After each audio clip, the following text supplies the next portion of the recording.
بسم الله الرحمن الرحيم. الحمد لله رب العالمين، حمدا كثيرا طيبا مباركا فيه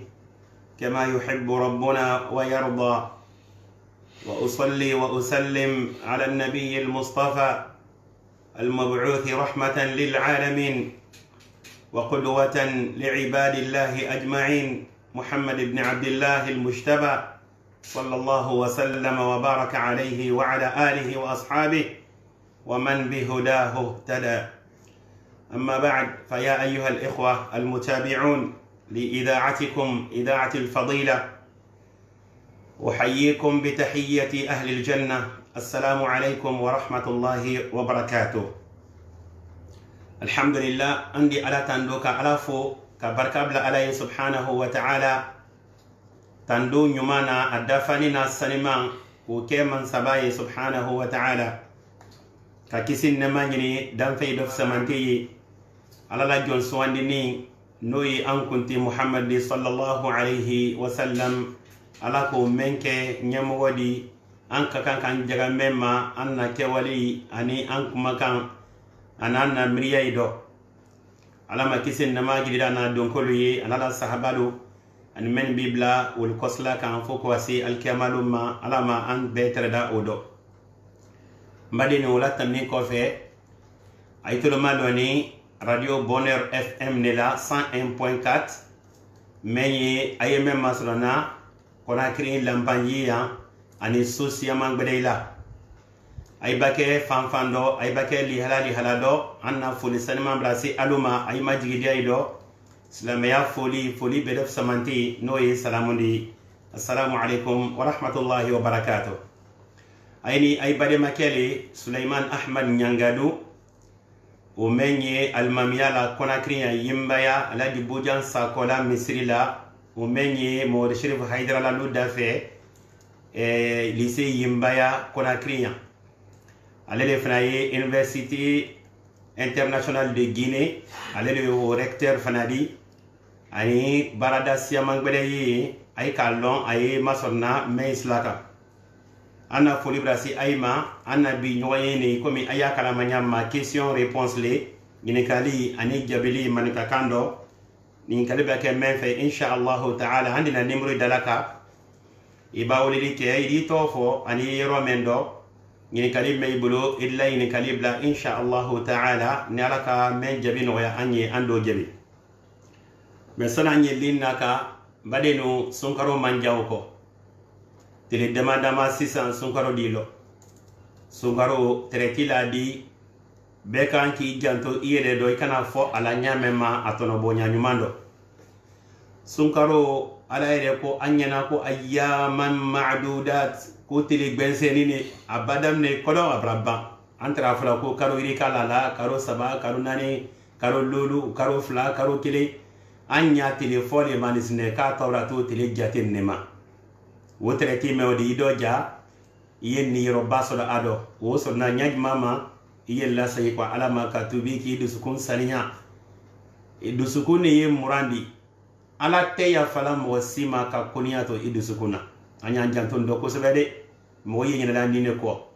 o lo ko so kunyo ko ala salon ala bake ala ya fakala joyma mei kodo ni nyona mei ni nyona buyanya ni nyonte akeda sigi nyoma madi akeda funu nyoma madi akeda bade maidi akeda sugu di kola da foko aye wi to yin folo fayi nyonte do be janto ire do ja sunkaro de fana basi sunkaro makono meni wo me anya bladi wo tretan lulu ala ide ala ya famadi la jombe ma wo tretan lulu sudo ko fo mo flape ala te ya fala wilema flan kafuya men donindo menye muri bratara ni kodo bay ni dudo bayla kwala te ya falawma ani koninya yi mo men sonomela kawa bade maslamaima bade no dusukuni murandi anka kanka anna ala batu ke muran folo mendi wole dusukundi anyando jandu suku yesanya sanka sunkaro site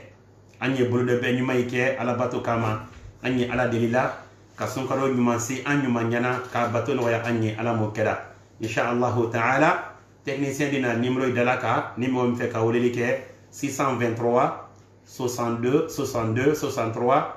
655 55 10 55 669 88 46 46 ni ala sonama numéro sabado da kile ngay ka woleli ke oka insha Allah taala aydi amma sodo 623 62 62 63 655 55 10 55 669 88 46 46 ni ala sonama numéro sabado da kile nay ka woloka insha Allah taala aydi amma sodo 623 62 62 63 655 55 10 55 669 88 46 46 ni ala sondama numéro sababu nay kan wule o dodo kelen kan aydi amma sodo insha Allah taala sani yin kala do yedo link kan sunkaro bi ikunsi amma kota yin kali bele me ni nyami ado moy buluya wule ye karo kodi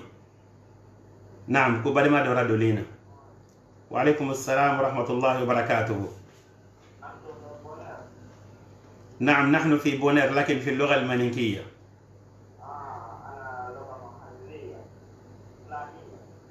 لا اليوم يوم المانيكية بارك الله فيك بارك الله فيك شكرا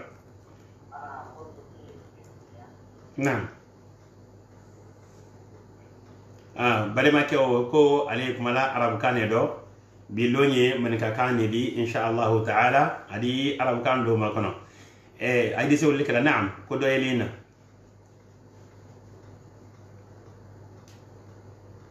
naam wa alaykum assalam wa rahmatullahi wa barakatuh ito di yewul kala mi naam kabake anta bismillah نعم نعم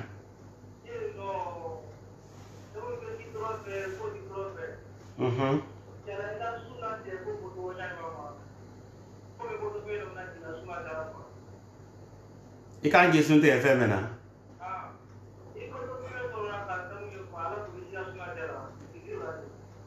ayo basi te inshallah badema ke alagi ni kali men kam wobra wa to ma do sunte wati brasi woti akanta sunte ke de nama sunte fe sodo ni ni kali kala ma foi sodo telebra bi aya sunte ga jumana don ke bay ko kaya sunte ge mriyala kama sodo sunni imsakun عن المفطرات من طلوع الفجر إلى غروب الشمس بالنية ko sun ko do yijmande ki domine ka bo sun tien feima fajiri kene to ati to mana mena fo ko ase tele bema ka la mriya kan woni keka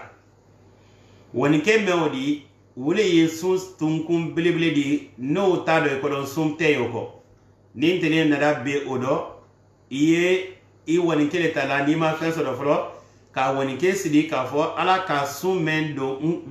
men dia boyankan o wati braban o tuma da braban mrado domini dahani nye wati mena ani sunte fe la dahani nye wati mna mrado o wati kono alama afam yako imadi da amma adi se wuli kala 623 62 62 63 655 55 10 55 naam wa alaykum assalam wa rahmatullah andi bari mo brate ñom bu ka sababu ke réseau di adi se wuli kala 623 62 62 63 655 55 10 55 669 88 46 46 naam naam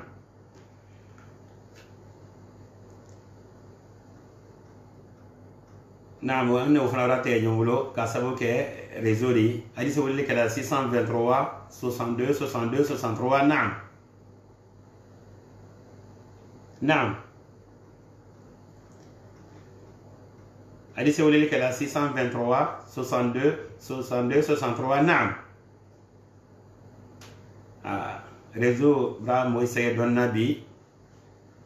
hadisi wulili kala 623 62 62 63 655 55 10 55 naam wa alaykum assalam wa rahmatullah radio la Saïda fait yo ma téléphone kelena radio la sa nam jal radio la sa note entra nyonya ila eko kelik makana radio la sa fifi ye wulli kelami ando farate nyomlo 623 62 62 63 655 55 10 55 وعليكم السلام ورحمة الله وبركاته. إيطالي يقول لك لمين؟ نعم صدق إيسا. نعم.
Ayo bas de inshallah sallallahu alaihi wasallam bari mala ni kali foloma ko mi ambe akala ma nyamma ka sabuke jankuru ba membra dinya be kondo fli anyi ala dilla ala ma jankuru na willa ka bo anna jamana kono kala wi ka bo dinya fam tan na ni bela denendo jankuru bra ke sababu di ka misri datu kama solon do troila la krosili buloma ila lonindo ibrahida ka fo jankuru ni masro na contact le fait mo ila busi nyona ay maddo nyona ko jankro ni maso na wole fe jamala dewodo o bele la toni ka sabuke jankro ma tankadi kuma me yodo lon ke baybulu antanasi ando flena o kan kaben wati suyama amra kuma o kan kodoma ni mo mi keda an suivi la facebook inshallah taala widi wa oyi ma ni ay keda lukon la dodo misri ye wal masalira ay bulu lukono aframa ma arab kan do ko al musalla saliro me ay bulu lukono di yalla ko lukono mo bansan di se idala dela ka ay saliye ba wal ma kayte se o kala island inflasali anela farla salido badenu kuma mendi ngini kala di mentono ka bon ko sobe misri la sali afoni ko ka misri le fermer mais ama fo ko mo kana ay sali jamalo mo kana sali jamalo juman ko yi ambulo woli mo mi ye lukono kena muso ana deninu wal madinyo nyo mai ay sigido lukire kono ay basan dala de ka ay sali ay nyon ka yero mendo wo malaton woli ko so sali wala me ye sali woli kiti kalama ay basali woli sa ya fale ko sallu fi buyutikum kay sali ay la boy kono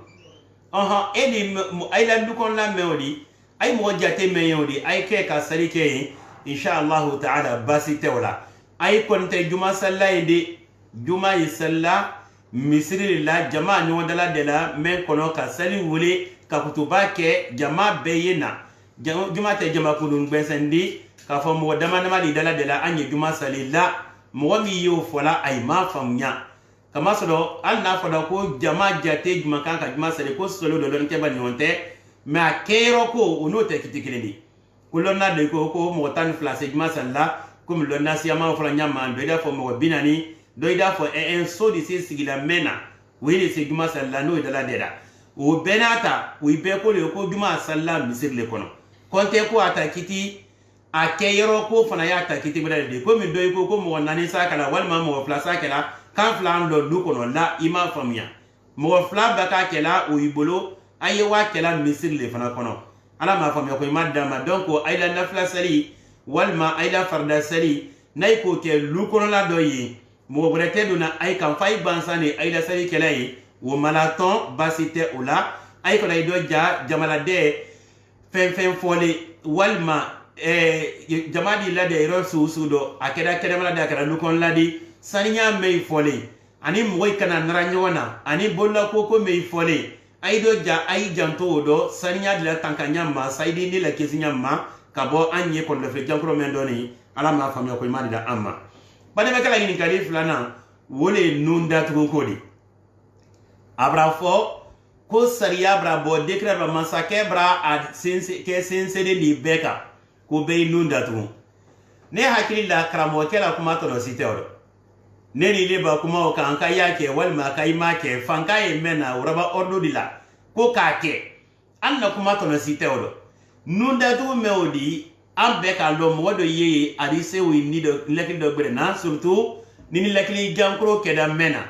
mais ko dɔ de ɲɛbɔri yi dɔ nin k'a fɔ mɔgɔ ɲɛna ba mɛ yɛrɛ ɲini ni jamana siyaman kɔnɔ o de ko mɔgɔ ye to bon kɔnɔ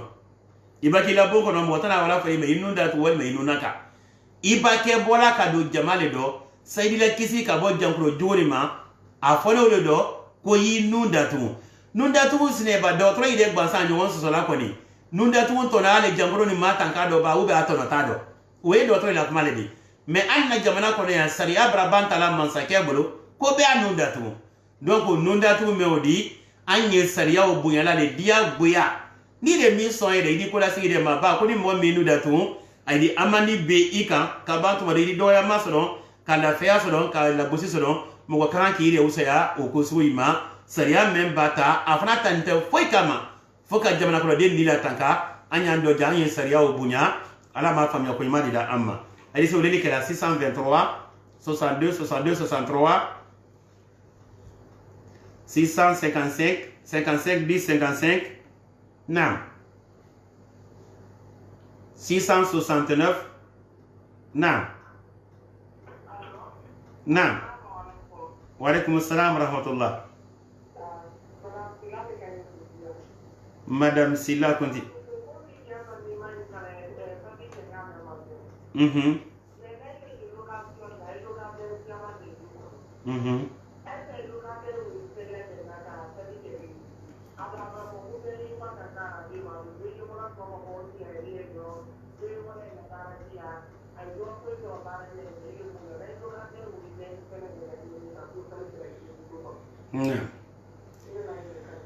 Naam itu mana ala sama illa ni kala jabi mesani ala sama na bari mo sula ni kala meka ka fa me kala ko moyi sali bon kono moyi location la jama ka sialu kono doye bola ko baradia doye wala marché do doye wala bureau la tuma do pour se contact do kala ala boli o kono ani mo de lisi la nyoma men se kala jambo to di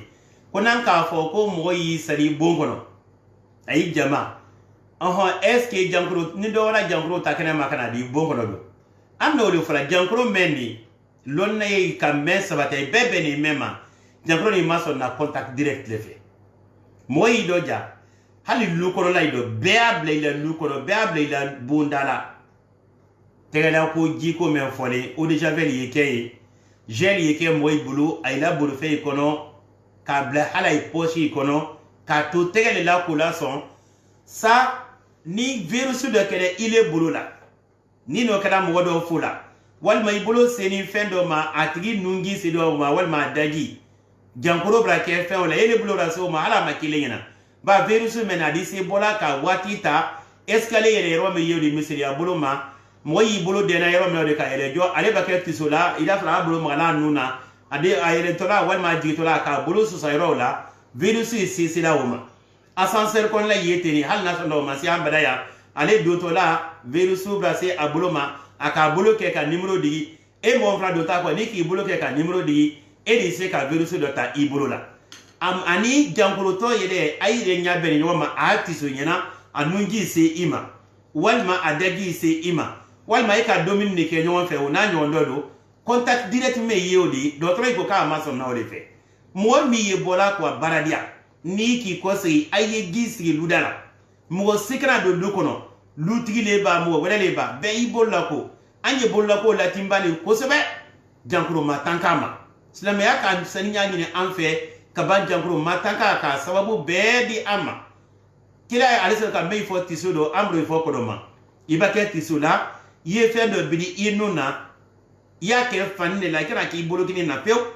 ni fe ni ti bolo irise ka melle inuna ki bolo numa la inuna muna ba yini mo ye konta kala ibolo kini la ye foli ni fe kala wala ala fa de ko mo ye ye tegala foli bolo ka jankuro matanka kama donc naika wala tanka inshallah taala ila dukon la di kisi ka bo jankuro ma afara fon ne kwa di se kala amma fo ko dia gbe ye fen lu kono fen location na kai bebo kai sala mo fo ini ke le bon kono ay mo saba mo nani mo lolule ay se kai la sali ke ay jantuni ay de do ay ni mo do ye me janta ye do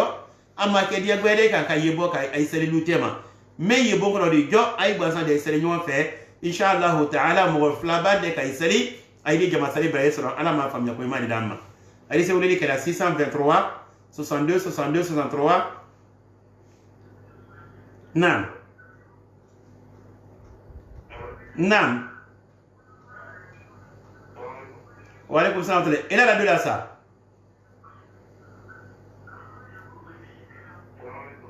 وعليكم السلام ورحمة الله إلى راديو لاسا تنا سيتوري يقول لك كلامي نعم ساكو بسم الله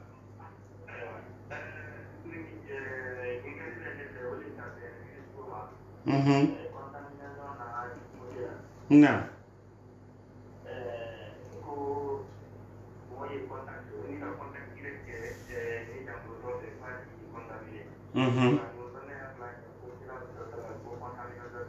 نعم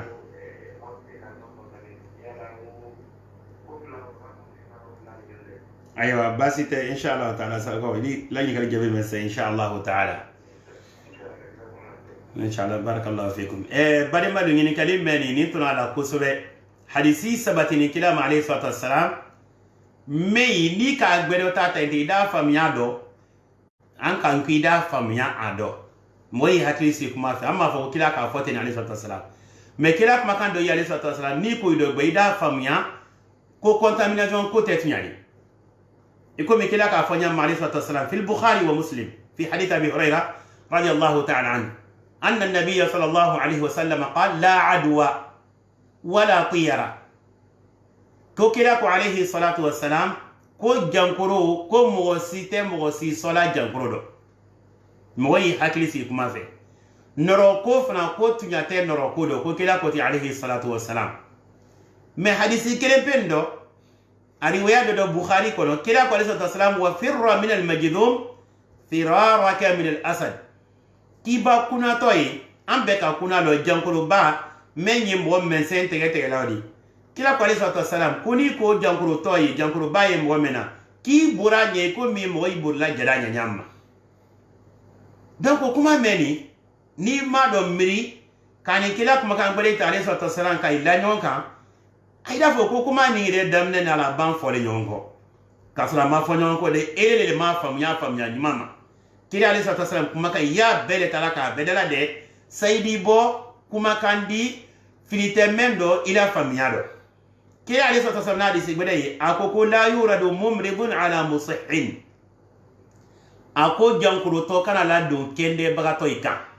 jankuro manko ye jankuro me ye mo contaminé la les maladies transmissibles al amrad al mu'diya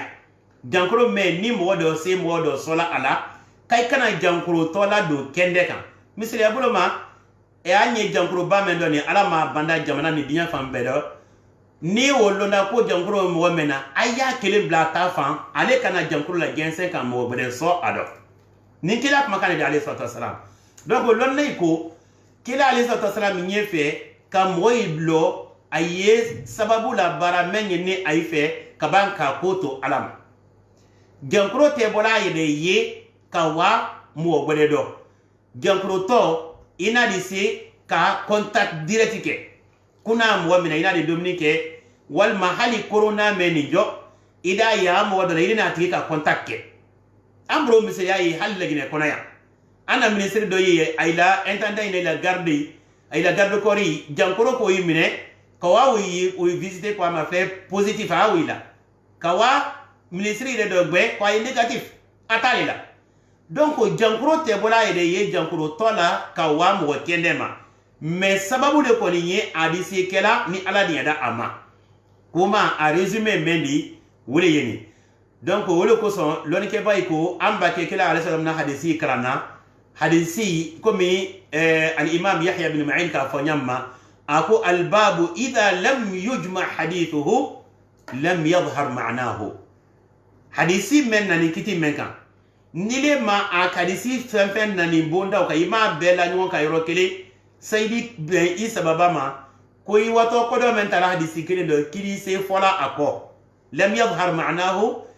ko do le yi wato ko do men yela de tumado do bode ye men ka ila ka foko te donc kila alayhi salam a ke ka foko contamination te ko mo te jankro dila mo ma o ko do jimandi jankro te bola yele ye mo do ko mo brema wal ma fendo do ko fe brema ala le di ala ama akoni ni sebabu le di ini jankro to mado nyona jankro ifana sodo donc kila alayhi salam nak akawula ka fo ko jankro to ko kana na do kende bagateka abana fana ka fanya na ko jankro ba do soko no kikana wa kono muna sagira wa ire so jankro doke mo mi fana ba ke soko no jankro e romendo ko ikana boy jankro ko ka ki buri ka ba kono muna ile ba boy ko me anye virus ko ra développer nyamani dam wodo di ke adike ko mo ka kende le ka so la ba contaminer la ale di bodo ka bo sodo la kwa sodo la ale wato so mena da wala kuma na boy da ko fo itala wal male de na ko fo itala o da so ja virus yi ala afram ma ko fatatul hadana yomi anyi jankuru ba men don ti adi tri tan nani follo na do yire ko kadi se hali tri binani kala mola kasoro amma manifestation fo ki adma ko si de la ifa de ko do ifa di makalaya murami mine Thomas refen fala asima kila folo metele binani na jankuru ila folo aka ka bollo be ikama wolo ko so kila kwa alayhi salam jankuro ba do yoro meido mo kana boye ko asugurela ni be ayala la na ka fo jankuro ja modo se modo solala me akoni kela ala la dinyere la nala ma dinyama ini jankuro to da isi ba nyon ka fo kila nala ma dinyama hari corona me yeni ina modi tisu inyana adi anunji de se seri ma idi dominique nyon fa idi ko beke me ile kana okede umanyini ife kila kwa sa ki ma bwala ni wole ko sa ko ki ba kuna to e ki buranye ko ko le jankuro meni mo se mo sala do ima ba tigila kila ida alayhi salam na disi gbere mo ina dan ke kele to bai'a kala kuna to da trado kila san ka fo kai ya fanyana irji faqad bai'naka hali le mana baitu make da hita la folo mo ite de bolo dire nyo male kai bolla nyo te ka kuma mine nyo ndala ka da hita nyo yi kuna to meni kila san ka makali ya ko si hala ne kana na bolla kila te alayhi salam kwa le ta la hita braban donc islamiya a hadisilu ikana fando takia fando blala saidi bo kititele ni de nyamma iba hadisi bonda bedala de bonda hadisi bedala de rokele ida ko do famia ala madina famia ko madina amma hadisi wele kala 623 62 62 63 655 55 10 55 naam 623 62 62 63 669 88 46 46 naam naam naam wa alaikum assalam wa rahmatullah ito ali yuli kalami naam si mambo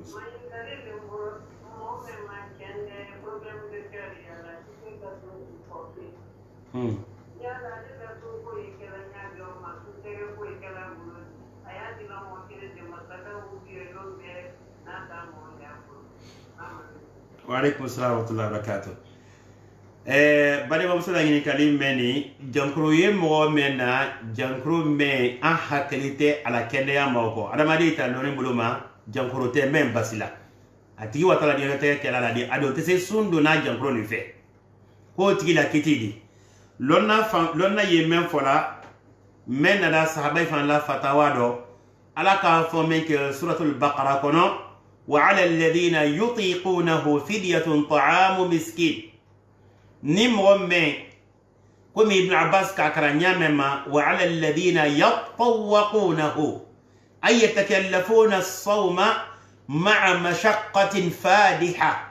mo men nakada sunduna ala la troya so nablo sundo ala la men mo tese men kodo sun ya trola kasi adama kono mo kada mo mema ko yesu man fale la dominina la domine me odi mude nyakile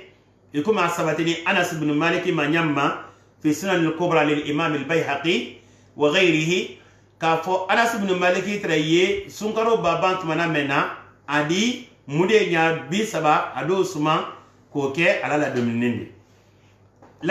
me odi yala kirisa la mo kelema wal maydisa di la jamama lonna yembe fola ni ka di luti kelema na la dembe ya maba wal ma ikadi hali mo kelere ma memma ko yesumana inshallah ta'ala basi tawla ale ma fo kiye miskina bi woro la domine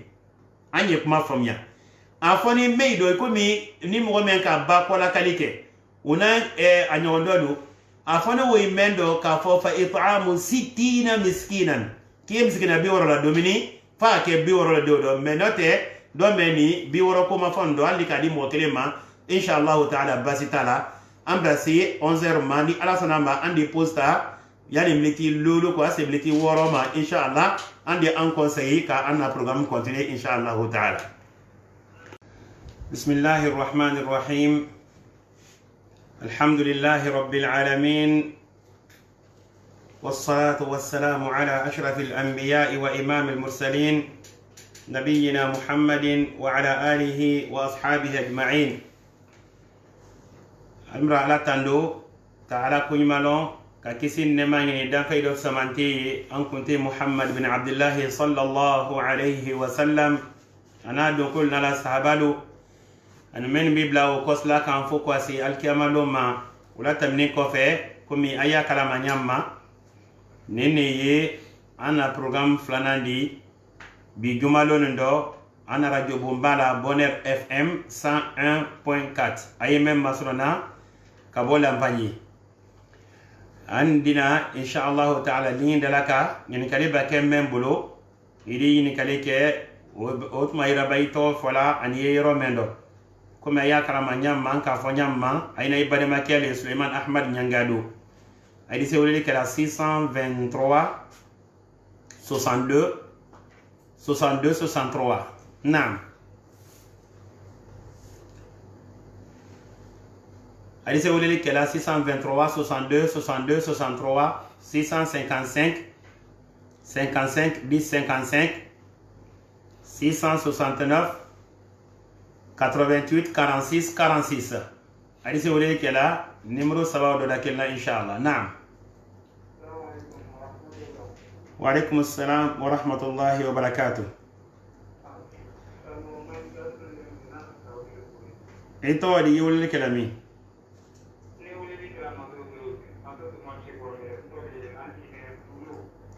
نعم دونو بسم الله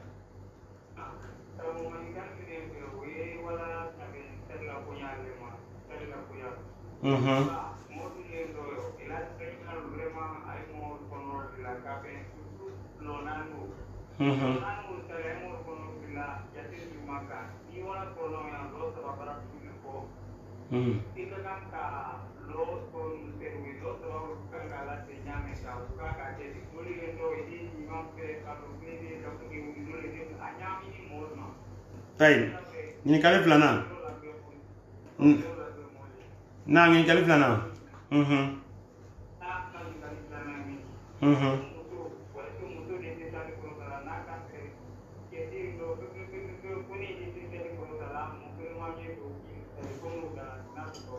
نعم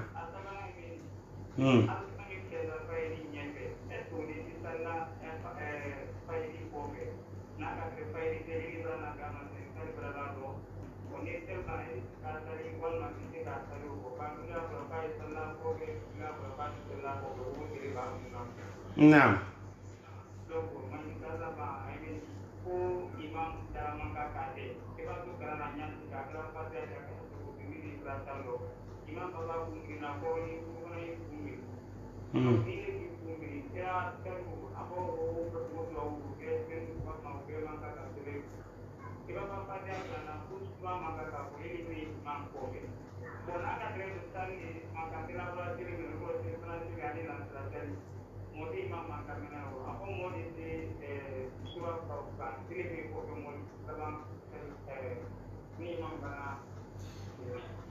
نعم. وعليكم السلام ورحمة الله وبركاته. بدي ملا ينكالي فلما أمرا كما وكايا سينيريكا جان ميكومي موي بيتا راديو ماسرونا واتكلنا ويجماندي ولي سالي بادوبا فو موكو نال ممكا السلام عليكم بلا إلي إيكا من سورة المامي في إلا سالي دمنلو دي با والما إلا سالي لبانو دي إيكا المامي سورة لو سبنا ندو إلا إيكا لو سبنا من سورة المامي في ودي إلا لو سبنا ندي با بايلا لو فرما لودي كما ساموي دا نياي نياما wole yodi bari make amra foyan kusinya siyaman ka banka da lui befo ka wala moy lonna ifor nyon ko ni kiti do fo kuma kan saba ni lonna iko ni mo me ka sali gilusra ni nya sugusuguma feti la salla me lonna nyon ko rojuma juma bulima kuma kan juma da lu kende ka tamen juma ka أنا كلام وسيماني من فلا موي ولا مذهب الشافعية أفلا ولا ما كو مذهب الأداء وكل جمالي إيكا سليف من سورة المامين فودي جو كلا سليف فلا مالودي منا با تكبيرة الإحرام موبا كدو نسلدو يكبروا فلا من بلا وبلا سل دمنلا إدون كل بلا كدو المامين في donc il est quand même sur المامين فودي il a sali دمنلا دي a même foli ko di jo yo le kala ki la sali dafa ita fala ki ye julusra ti mai ka men so alman fe wuli la sal damnadi al hanafiyya ani al hanabila wiko ko no ye wiko ko sababa ijmandi ika men so alman fe jo e ko mi ile alman ne ko fe yal mam la dega ne la sal alman ne bulu alman men do ki fana wole do e ka alman so do sabana do ifana la do sabana no di flamen foli ko di iwato julu saralale o kodo di a kenya malman bulu san ginate sabado ku babla ibi wuliya kelateni malikiya ile ka kuma meni kaye dalu bela nyogon kan ko kuma mendi karam men foli ko yo julu saralale me barado ko ye sali dafalani lonna ko misiri ali kuma nyana bola ba kuma meni ba fo se mo se mantana nyaila anya fitri le tala lonna ko pour que mo ya nya e jona anye fitri sal le tala mo mena da be fitri lola bamma al mamunfe ya la al mamba sa le ko bla flamen foli ko yo sarladi shafi'iyya ida fo ki wulila le iwato lo flana ne salari ibra lo kele solo al mamunfe le sal damnelodi hal na sonda al mamu ko ke bondolo do me e ko na lo floni alman basa wale ko bla idi wule kalwa kelen sali ki kanabo ka dola fatia kan ki sigi ka tahiyake o ko fe ki wuli ka lola banke bondodo o ko di e ka men so alman fe le sali damnelo di al hanafiyya ani al hanabila wi ko e ka men so alman fe dal mam tremendo jo o jate kilipe o di fana bolo o ko do di ka lola bam so alman fe di la lola banodi fla men foli ko ye fla o julu le srala ko ko di di wuli kan lo fla sali ki kana bo fla bedo ka baniti sila ni wonte muna ba almam ka ke i nya fe nyamba i kan ka ke te ni wi bulu anda madhabu do sne malikiyai wi ko korona kran ko ni di julu sra me barado e ka sali damne men sura wuli sali damne di o ke to nya mama e ba lo kilin sali almam na sabale ko blade ko fe iri kana bo kadola fatia kan kabanki isigi ba sigili lo plana no di barado isigi lali kran ko ndo julu ila ibi uri lo sabanan kama fana iri kana bo fana kadola fatia kan ba kran julu ila kuma la sunya bulo mani mo men ka kuma ni famu ya misriya do wole yene hadisi me na daka hadith abi hurairah radiyallahu ta'ala an am be ka hadisi wolo kila ko alayhi salatu wassalam fama fatakum fa atimmu riwaya do fama fatakum faqdu hadisi ni riwaya be bukhari ni muslim kono ko kila ko alayhi salatu wassalam fama adraktum fasallu wa ma fatakum fa atimmu ibn al-mamsud salla i kamen sura fe yo salafe nya banda kila sali dafa riwaya fanya do ku ila sali julusra men foli ko kiyo julusra kuma flame odi wole ka lonna nyami ka soli bla ni nyonte meni ka saba ila fatawa de be imam maliki ka men fo karam men foli ko kiyo julusra la sala nyawle ma wole ni saba mai ko mi ali ibn abi talib ani abdullah ibn umar ibn al-khattab ikomi aye muwatta al-imam maliki kono nyamma ani as-sunan al-kubra lil-imam al-bayhaqi rahmatullahi alayhima donc kuma ni nasuri abulo ma meni ka ke nyama feti la sal layla salimatinye an kon de sa fola nyigonye nyona fam nya bulo ma dina la me ka ke ko mi memba akenya do ma ile ka menye do ka menga de ko la salimatinye la salimatinye lo na ko sa ate salimatinye la ala ma fam ya dida amma donc ay dise wuleli kala badama la nyini kali kasiya nyini kali flana tabla nyina ko wole muso ila sali ko ta ko ni lonna famba ye men fana kan sali kodota ye sunna le di hali muso ye na ibasane walma ni muso kele ne keda ko imam maliki ka fanyamma walaysa ala an-nisa'i adhanun wala iqama fa in aqamna fa hasanun ay mustahabbun imam maliki kan fo amani kada menke kwa ma dia sali kodota kiti do jalen ke ka nyamema ani sali wele kiti do jalen ke ka nyamma ko te muso ima mais sali kolota ko ni muso ke ka sali kolota ko kai lonna famba yole kan muso ina igbansan ka sali kala nyon fe ay di sali kolota jo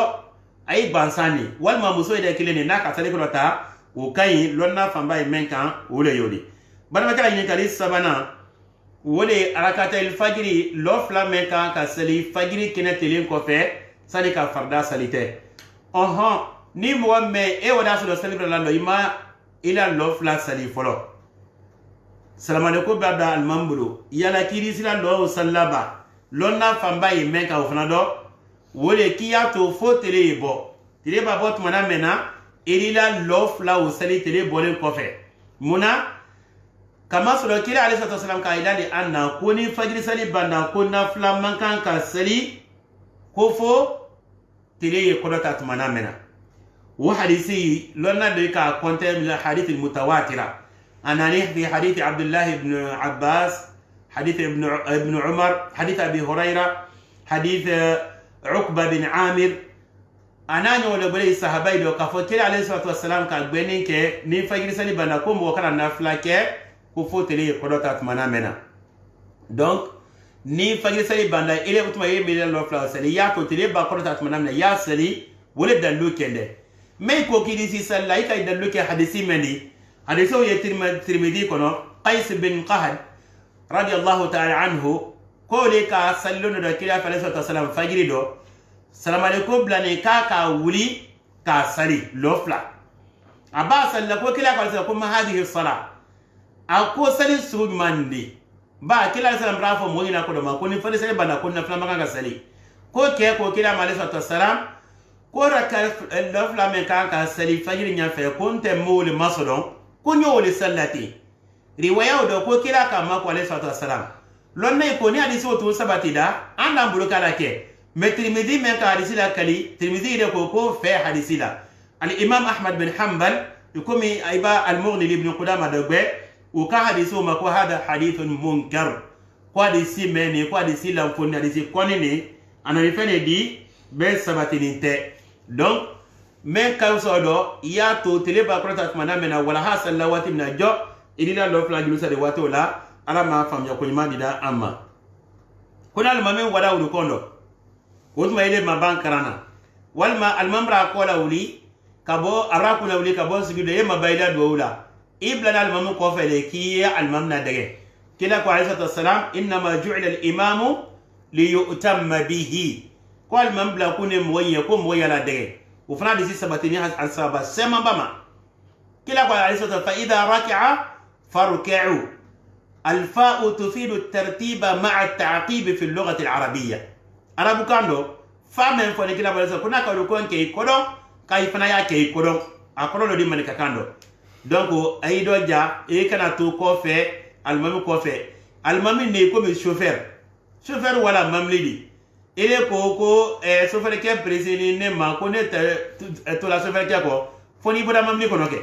ba mamli ba wuli ni le ko kitana wala mamli fe foni ma to da mamli ko donc salido ni almam ne ko fe almam ne chauffeur di ay to la almam ne ko fe wol dal mamba fili ay beli ngina sugidu ke kasra e magina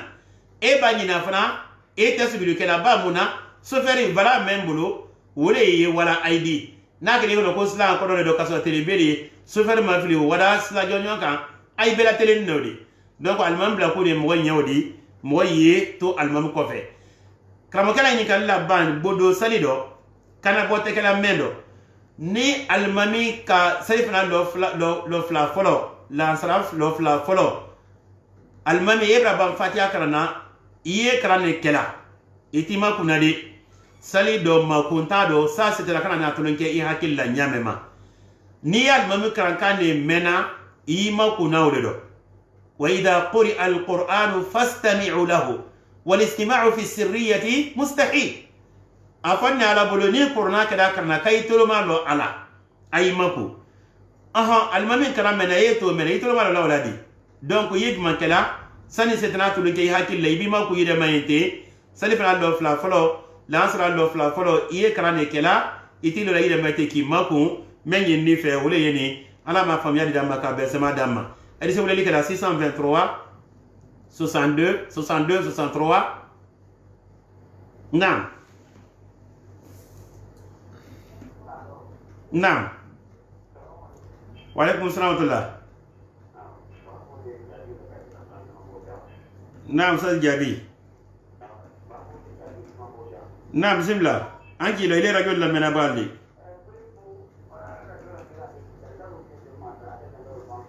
آمين آمين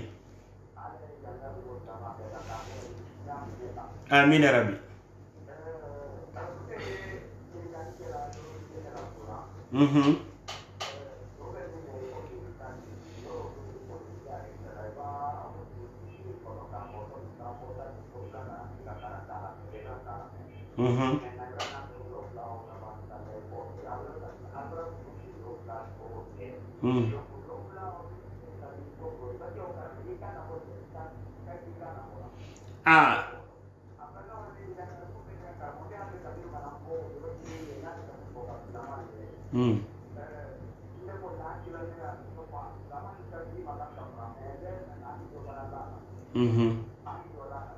ake gondo fana ko mi shafiye ka fonya ma an ka ida ka fo ko basitola ala kuma fana traye la lili de ka fo islamai do ja saligi ma saligi islamai wa fenedi islamai salima kila alayhi salatu wassalam ka ando su saliyama ka ida na ko at-tuhuru shatr al-iman fi hadith abi malik al-ash'ari radiyallahu ta'ala anhu inda al-imam muslim fi sahihihi kila ko alayhi salatu wassalam limriya talante ko le saniya di anya ndo jangi saniya saligi ye saniya fem baladi adi adam maden dia alayki maslunya ka setana mabo ila kaba kila kisi hali ya dina tedo kabo jankulo siya mama mo be saligi do wati be wole sanima ka tamada maden beka ibayi idi noro yi anno anyakundo hali kiyama fana awo nyakele ne ma kila kwa alayhi salatu wassalam kwa manto yi ale wata ilona mema wole saligi nodi saligi odo anyando janyi saligi la gimi saniya be nyini anfe jankuro matanka nyaido sababu fem fole do tora ibulu anyando ja anyi sababu ila bara saladi ana kisi kana kanda ala ma ambela kisi kana kanda adisi woleli kela 623 62 62 63 655 55 10 55 669 88 46 46 numéro fait ka wuli ke inshallah taala aydi se wuli ke la numéro do da kele kan mais saninka wuli kete comme an ka fo nyamba belma yi kiti do ya mo nyamina ko sube wuli karuko kitidi karuko anyan do ja saudiya ede lonna bile wuri ka mena bo karuko kitida اللجنة الدائمة للإفتاء ولي كو جمنا بيتو إلى جمنا كو كاروكو كتيدو أني تو أنا جمنايكو لكن يكون يا ليج بافو كان يسون أي بافا أني سري سلامياك أمني أنفع ولودي أبو هريرة الحديث مني عند الإمام أبي داود والترمذي أن النبي صلى الله عليه وسلم قال الصوم يوم تصومون والفطر يوم تفطرون زاد الترمذي والأضحى يوم تضحون كلاكو عليه الصلاة والسلام أكو سوني جماعة سون لوني كلي يبو جماعة كو مبرا سون كارو دامنه وتكلا دي سلاميا دو jamana kono anyando janyi sundu nyuwan fe jamana kilen kono nyini kali mena wala maka kayma maka lon nayma jamana mi todo tegele nyini kali do lagina dole ko karo ko mankanye jamana mi kono ka dole lagina di kamni bunu base tele do koni wi ka kiti men fo ko ka fo lagina kayina ka fos le me ye dinya fantan nani be dina nyamo me ye kanyi to wi ko karo ko kiti do funa ma to ko ante bo nyami do a kalo braye maka karo braye Côte d'Ivoire, karo braye Niger, karo braye ya anye ana radio ilaka, anye ana television ilaka, karo tele mwanu konondoma, anye ana mansa ilame, naiko sinde sungaro di, anye sundo, naiko karo dafani ni, anye to aiko, silamaya menye na anfe wole yeni, sali kene bofana yete ni, ana batu be, silamaya ye jamala bere fe, ankana tu farafana la jamana kilen kono, Allah m'a dit femme yoko madina amma adi si wuleli kala 623 62 62 63 naam wa alaykum assalam wa rahmatullah naam sadi bu jabati bismillah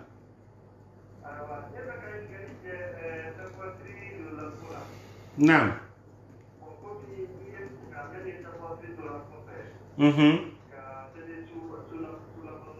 Naam. Naam. Naam. بس إن شاء الله وعليكم السلام ورحمة الله. كلا عليه الصلاة والسلام كما ثبتنا من يما من كل الليل كما قالت عائشة رضي الله تعالى عنها من كل الليل أوتر رسول الله صلى الله عليه وسلم من أوله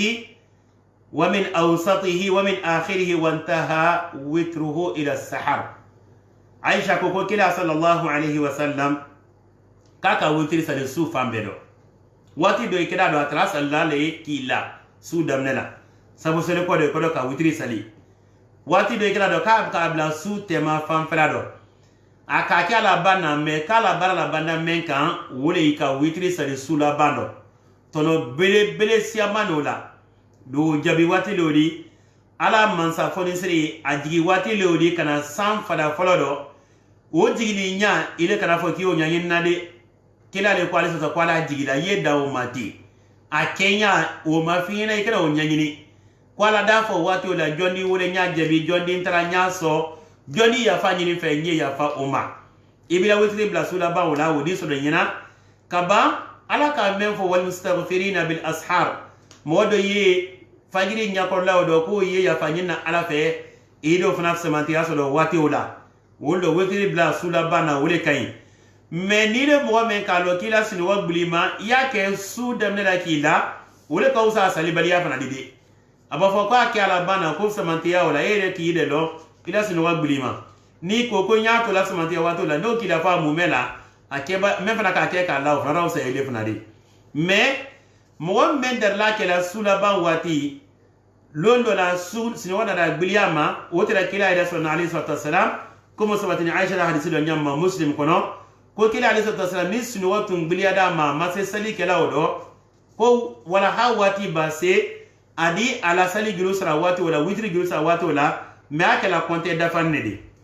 atre lo tan kele de salla ada ke lo ta ani fladi kila ali sota santre wala kela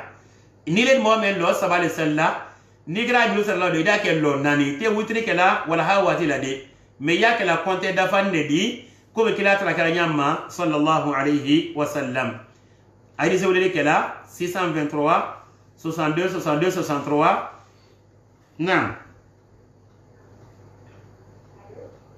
نعم Naam, ila radio la sa ito di yewle ke la me.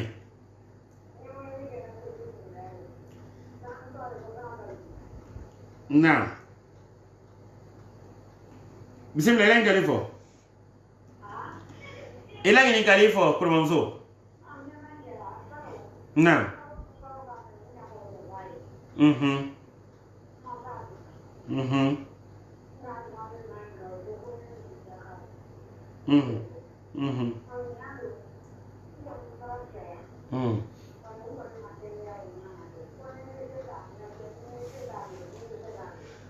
Jankuro meila jankuro basitale ba ube jankuro basitade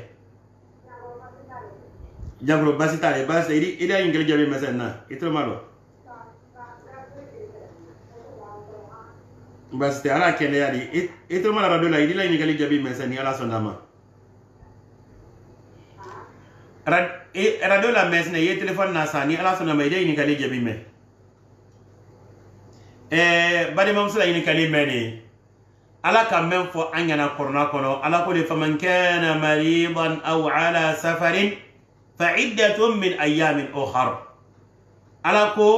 sungaro ballo mo men kende yite to ma do ite wesila fo itila ki yesundo kana sum to indi ba manamna kando ede mo ida sisa ko eske kante se sungaro reportila ko ka sababu ke anye covid-19 men doni corona jankuro men yete ko est ce kante se sungaro reporter la sungaro te reporter la de sungaro ye alala karola tegen ne di naka mo so ikende gbenye fo itila sungaro te bola no do de meni jankuro keda mo mena sunte la dahani oye akeda corona disne ba keda jankuro gberedi jankuro tolu ala kala daha oye kaye sunte me kaye sun julu salalale anye kiti la men ala menya nyimama ala ko le ni men jankro to kada aido wal ma ye we sirila kila julu sra ke wati gbedela ile mo men jankro me la jankro basitale adi ite suman bolade ite la domine kela men no ba ko fola anna muso ina ayino kuma le fola to modai manya yi wal ma imalo ko jankro basitaye ala sunkaro na mo so na jankro to yi iri sum bla jankro ko son ni ala ka noya di ma iri la sun julo sara donc sun julo le wotigi la atela domini kela o kada sungaro kele ni o kada fladi o kada sabadi ni jankuro ko ala même basitai atigi yesu ne julo sara la ala ka même fo wolodi jankuro mente basila jankuro ye mo wado la jankuro mere ko kati se kenela ko few atigi tana se kenela jankuro ndo kani jankuro wato adiana nyina maya mekela anko de fo kuma de damne flama do wole ye la domine kela ko bla ala sunno do ba hakili tal la kende ya mako me hakili mo la kende ya ma sungilu sra lo ma français di ala ma famille da amma ali se wole kela 623 62 62 63 655 55 10 55 wa alaikum salam na aframa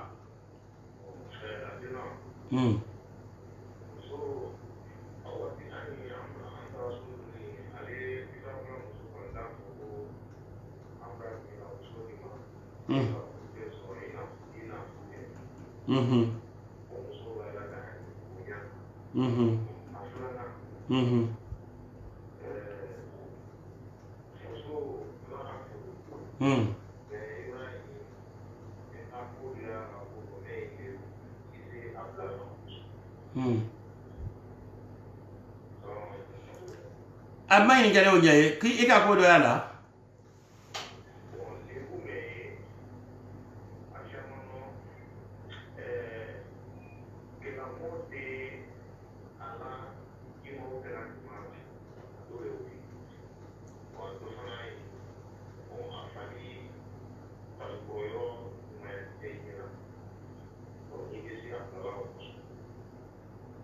aya wa alaikum salam bari mala yin kali foloma oye ko moye men fola ko musula la da hayi wal masla barabla iye ibawru la bo musuko kamra sla la bla iye yala o me o di ko di musula da ha moye ba wal ma ta musula da hala bari mala amra kuma nu foya sinya iri kaja même muso da haram way wole fudu sidi foni fudu ma sidi muso gbedele ajnabiya muso gbedele me odi itese de la di itisi bola kolonya la di itese wesi la di i muso te fo fudu le sidi fudu sidi de nte kaye na fembe di fudu nan fulo halima abe sodo wal ma yide ma fe sodo de ajulu sedu leila o be se kala fudu nan fulo do fudu nan fulo kon tela be de ka fo fudu nan fulo te fudu do la o ti se kala fudu itun kon do le ye fudu nan fulo de mais fo demuso la kotigi ye demuso dili ma ka fudu sidi mbra di ma mbra la mine seriya bo la wole to ye ko fudu sidi o rake muso ba da ye fo no ma ke ay ka kan gbede so fo o sita muso la da hala ke ala ni kali flana meni kira muso fudu ki wada ko do yala lebu do ye fe ka fudu sa o koson mbade no anye men fola mo ye fudu do afala ma meni ko do ye ayi alala la rabbil di adama denka ka lo idisi sabarla ma idisi muyuna ma wal ma idisi muyuna ama an kana fudu sa ke tulo ke fendi o mandi alayde adama dey akagbele mbale ka fo idi nan ko besro adafale fe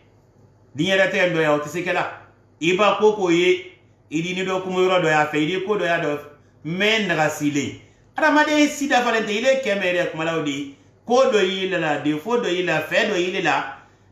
muso men kete ile ko fana wata muyuna wo fe wole ma anyi to nyon fe anyi dire te ke nyon fe londe ko même makabani ala kuma kando fudu sako do ala ka même fangena suratul nisa ikono ala ko ngena fa in karihtumuhunna fa asa an takrahu shay'an wa yaj'al Allahu fihi khayran kathira londe ko makabande ala ko kanye musoymine ko nyuma wa ashiruhunna bil ma'ruf ay musoymine ko nyuma ay janto musoydo ay ma bede ay biyanan ko kayye ka bo ay seko da mayrado ay kuma kan nyuma fa ye ay ko nyuma ke ayye ala kan ngi nay fe ko lodi ala ko ni muso boyer yedo ile amire satisfait ko mi ya fala nyamma sana kambe ya fala nyamma sa ile fe muso ke nyamma makete muso bra boyeye ko do kere ke munke ala ma foki ya bladi ala ko tuma do fe do boma ye ala di here bleble ke ya ala ko do badeno muso do di boya ke niki sabarama ala di dembo muso do dembe di ke jamana munafan fendi dembe di le de munafa ede da lon ka fo ja nkan sabari meke fudundo muso ni ma ala kan jansa wala de nyuma banna ala ye masa telen ne di mo wote ko sikela ala ye kiye ni misado kiye bonado Abdullah ibn Umar ibn al-Khattab radiyallahu ta'ala anhuma ka muso do fudu muso na da buya ya trafe ka muso fudu sa ale fe ka muso ni fudu sa mais sahabai bake koko kela wi ko sayila korna ka mu fo kila ka mu fo alayhi salatu wassalam awada aya ni ye ka fo ala ko le ni muso buyere ye ko tuma do ko fendo di buye ye ko la di here baki ala ko ale ka muso ndomne abulo muso ni ka de men so le ibn Umar dente entre men kra ni entre ka se de do men dina le entre ka sendo madna lonna bele bake ko fo la Salim ibn Abdullah ibn Umar o to fo la le ibn Umar de tumba deni ni deni korobayale dinya kaka deni magbe loni nyini do jowo nyini do famiyali do silamya kitimeni gali do ko ibn Umar de be kasi kada fo ko ala katinya fo kala ka fo jamuso ba guyeye ko tuma do fendo goma ye ko di here baki ala kodo anye fulu do ne ko nyuma anye anjanto fulu do fulu te dirke badi ko ni mraben kana no mabben kana ilo nyin wolo ka bado la fulu la tankale duma ala ye katami fulu saka ke ye fra ay tulo kela muso fulu sala ni ko ni keda muso la menye ka fo nyo ya kumandiala lonna ikmadauka muthbitatul khiyar ko be ye ala la fulu kele kumere la jankoro ye muso la antese wala na anna kumando ya moyri haketu o kuma ifo gumandoni me kodo ye adas ke sababu di kere te slide le sonna fio no keda muso la islamia ko kidi se muso la blala afra le mako muthbitatul khiyar ma yamna'u al-jima' wala kifan falo jmandi ko me ye muso kafonyo ya adi ke sababu di otisekala le fio slate ke bro no kere di se ka muso la bla walma jankoro bale wada ye muso la fara ma ko aljudam kuna ika muso furi wada so ja kuna tole etun to kalama idi sa fu sala kama albaras kaba afani kolo betiyeni me agbeni afini wo mafode afanne afadi kolo mume kaba bra afadi fambe tiye ka afadi fambe ke dadi afadi masibe rabbi wo kaba jankoro me no kada muso la alala modi se wo blala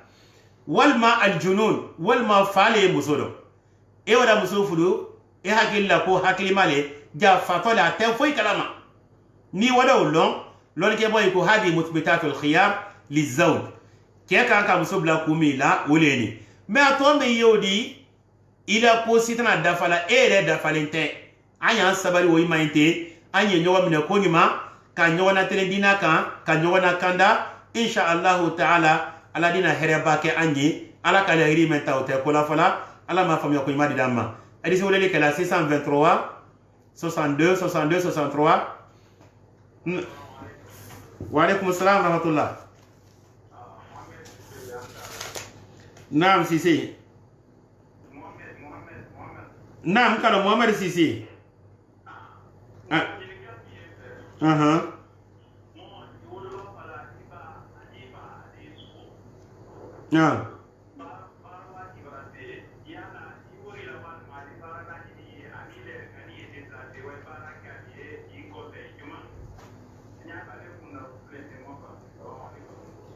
Waalaikum salam wa rahmatullahi wa barakatuh. Bari ma ka anyi kala ko mani mo isodon bra fly so barawati blase ki déplacer yire wa barake ayé wole ka usaba wal maye wala wa barade do ko sra wa barake ayé bari ma lo siga sitado ka fo ire yuli ka wa ifani ba ko wayla boydi yake ko ima ko la nyako le ka usaka tami iye barade sra wal maye mo la wa mo be do barake ayé ire la wali wole ka bon katamo kamuna a folo mendi ile wato barake la kondo gbeya mina barade tana barake la kondo gbeya wala a flana ifani baye gbansan anyala ika wodu susuma mendi la ayima woye nila jigi mendi la ayima utana so na barade na walido ayima ko ala kayile ile ide fana yena barake ayema jigido ka bodu bakono be ka loko le kausa me utana no ela beyi ka sabu ke to ila barandadi iye bara mena ile tise bola odakodo ka foki wato so ko barake ifani baye no te ila bara oditinye ima sababu be bolo di boy bolo no ke da ida fo ko nyumando bunya ne gbiliya do ka barade do lawa wal maka modo sra mendi ay makola nyayi dise ko ke alama afam yako imadi da amma adi se wuleli ke la 623 62 62 63 na alhamdulillah. Waalaikum salam warahmatullah. Ansuman jelti na. Naam.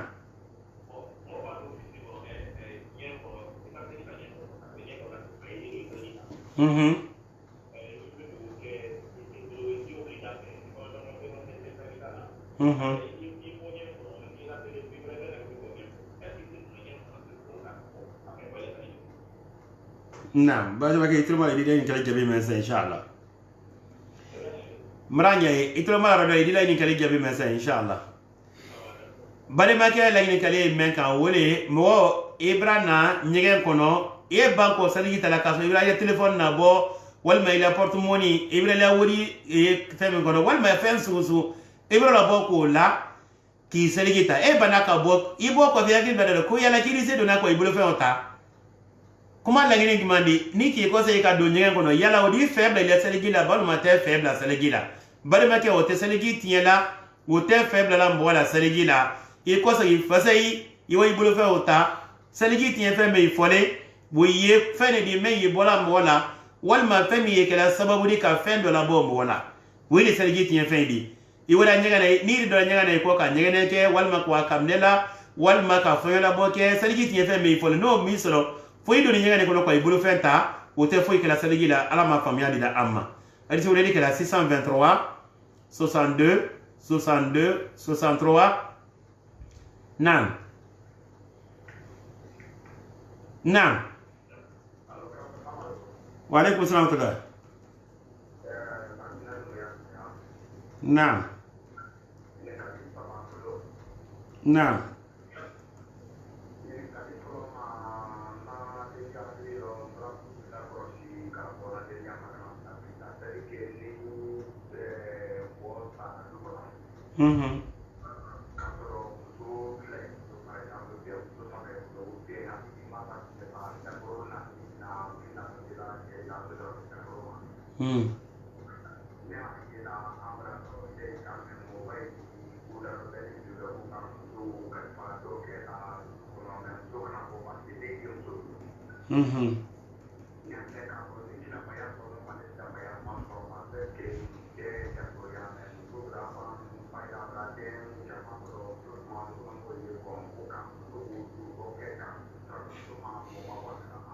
ini kali filana parce que wati bantala le naam ini kali bla nyaay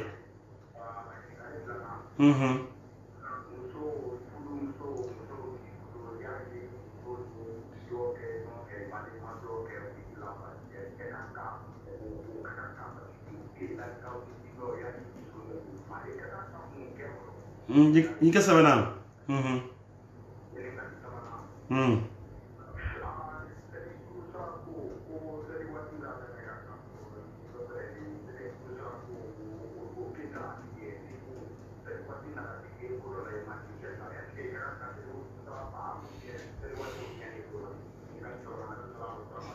Waalaikum salam wa rahmatullahi wa barakatuh. Bade makela ngini kali foloma. Oye gimandi ole ye ko muso na ke sada o kote de ke nyene maye ke bra jankroya. Aye ke muso la tami ke bade ma doma ko mwa muso la desu do ay tefe muso bolu kono. Hani mo me yo ke la kala ko haramuni. Hada huwa zina bi ainihi. Jeneya ka ben aye ben ka jeneya ka officialiser ayla lukono ka ke ko tonte jalo nyala ko wole yodi mo men bola dan ibra do jeneya kunkodo li an hada min at-ta'awun 'ala al-ithmi wal-'udwan ayba nyo ma deme haramun ko lila mande niye ko kodo bale di mande kon lado mo mi ka mande do folon aina da makitili menke mandenka ila kurundu metra ay bulo ni an islam ya tebe few o dole yendi ayba anna karamo e mayninka ayda ila ka fo hali karamo so na kanti alama ala hinadala wo kam makitili menke mandenka ila kurundu me ni feke da ila meni anna dina tebe o dole yendi ke na jankuroda muso bo ni muso tisi sabarla muso bo ka fudu bureke fudu te kala dibido de fudu e kala le ka lankene maya bebo akalama kila ko la alilu nikah fudu e lankene maya fere de meka muso to mo bode bolo lu kono hakilima be kalo ko haramuno di mentese bena ala yin kaliflana ni mugo ka muso e jalo nyala ale de badima walma adinyo aka muso ni woli jalo nyala ko ka anka munke badenu kila alayhi salatu wassalam ka ila ka fo ko de youth wuye kiliya tekke mena ko teduna argina kene o teduna argina ko few alladhi yuqirru alfahishata fi ahlihi muwami ye ko jugu yela kabanti mako amala demba yala kodo ko teduna argina kono ambra fo yan kodo ma lonna ye men fola slamay itese musula amra ko meka a foloma yo musola kafriyai ka muso islamete kitabulan kafnate ile afulla tumana mena kafo aye kitabulan ka dole di kitabulan kafnate fo muso ye kafrile di walma murutilin ne ka bo islamaya do itese muso la mrala ala ko wala tankihul mushrikati hatta yu'minna kai kana kafri muso ye fudu fa yelli mena ya tumana mena donc itese kafri muso la mrala afana e jondi wole ye muso la jalo nyadi ke ka muso furule ko sale di kisi manamanama sa muso le di kisi manamanama sa ye bonson menso na woke bonson sanimandi odo kosola no do tinye fe di mandi wole jalo nyadi ke ba muso ye jalo nyali kaka ne ka fudu sa o tem so lamra tani de ala ko الزاني لا ينكح إلا زانية أو مشركة والزانية لا ينكحها إلا زان أو مشرك وحرم ذلك على المؤمنين على كو جالو موسو وفرولا طاليني سلامكي مليمنيا مويما إكنا جالو موسو لامرادي كا موسو جالو يالا نيكولا مراي كيراكو عليه الصلاة والسلام كيلي سمبرابو أرجينا كودو الديوث أفلا من مجو ko dayisu arabu kando kila ka men ko fale sa ibra do kiti do donc o tem musulam ratadi nya su sulema ye muso fudusa ide ida be to mena ide kuna ire moye muso fudu muso nyuma te ka daliki muso duma te ka dafali adalido muso nyuma e jumandi dina la jogo kai ni ko muso fudu ide te mariya soro le fe mais deidi kundo bla bamena ni ko ila don ibrahim dei tonyon ni dei a foto ay bale ma ko agba ko ni ba tre tani ni le kemen ka o sura se idema wallahi bi dei tonyon lon nay ko mo ila nyali isra deila o dam la mama takhayru annaka almar'atu salihah ye muso men fudula ya nyangini folo muso te fudula yente muso fudlale ko nini keto ne dem badi